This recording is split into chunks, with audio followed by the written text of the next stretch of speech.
اصلی ترین چیزی که بنده در مورد ظهور دریافتم و فهمیدم وظایف منتظرانه. وظیفه منتظر آماده نگه داشتن خودشه. وظیفه منتظر آماده نگه داشتن جامعه است.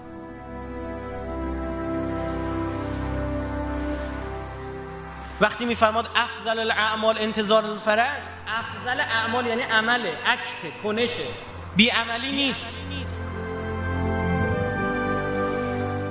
وظیفه منتظر گناه نکردن. وظیفه کسی که منتظر طلوع خورشید تو شب تحمل تاریکی نیست. اما در نبود خورشید این نیستش که کثافت جامعه رو بگیره، که ارتباط قلبی با امام زمان پیدا کردن از وظایف منتظرانه. بریم مکیال المکارم رو بخونید. عقلت به تو میگه با عقلت رفتی امامتو پیدا کردی. مگه پیامبر نفرمود در آخر زمان مردمی میان که ایمان میارن به جوهر، به کاغذ؟ من پیامبر رو ندیدن، توی علی رو هم ندیدن. امامهم فی حجب، امامشون توی حجاب دیده نمیشه. یؤمنون، ایمان میارن به سواد علی بیاض، به سیاهی رو سفیدی. کاغذ رو میخونن. یه عده پیامبر رو دیدن، از شفتین پیامبر، دو لب پیامبر، من کنت مولا فهذا علی مولا رو شنیدن، قبول نکردن. یک عده 1400 سال بعد کاغذ رو اونو میخونن، ایمان میارن. اینا قابل قیاسن با هم؟ عقلت به تو میگه این، حالا این دلت هم باید وصل بشه. عوض امام زمان صدقه بده، عوض حضرت زیارت کن، یه صفحه روزی قرآن بخون، تقدیم کن به حضرت. مگه تو میشه به نیابت از امام زمانت زیارت بری، او به عوض تو زیارت نره؟ زیارتی که او به عوض تو میره کجا؟ اون زیارتی که تو میری کجا؟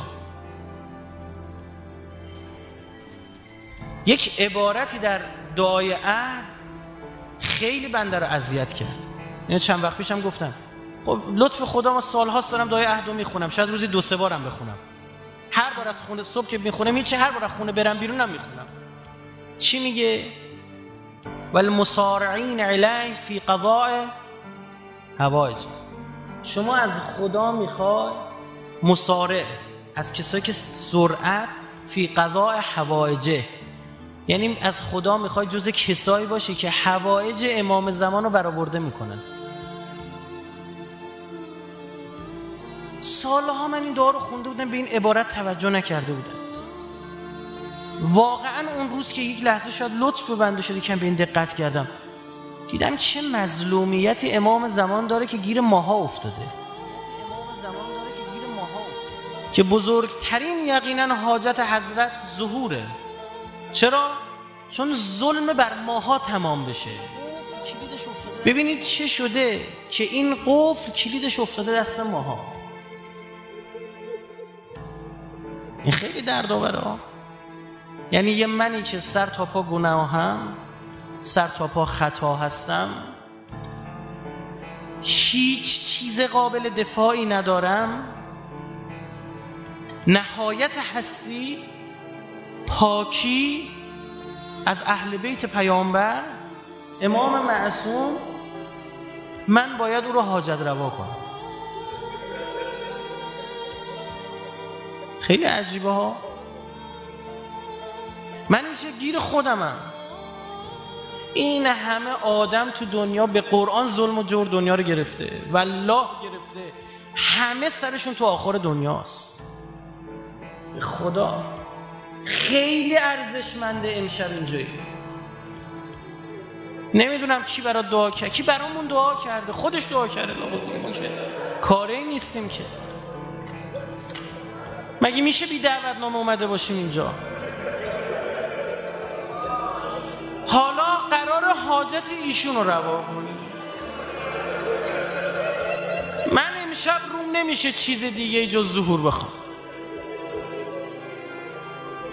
یا اگه بخوام میگم آقا ببخش، آقا واسطه شو، اراده به هم بده، ترک کنم اون گناه های مانع ظهور رو. میدونم این گناه های من مانع ظهوره دی. این همه روایت من از در مورد ظهور و مهدویت خوندم، ندیدم یه جا بگه اگه مردم دنیا فلان. همش داره میگه اگه شیعیان ما، اگه شیعیان ما. بابا گره خود مایی.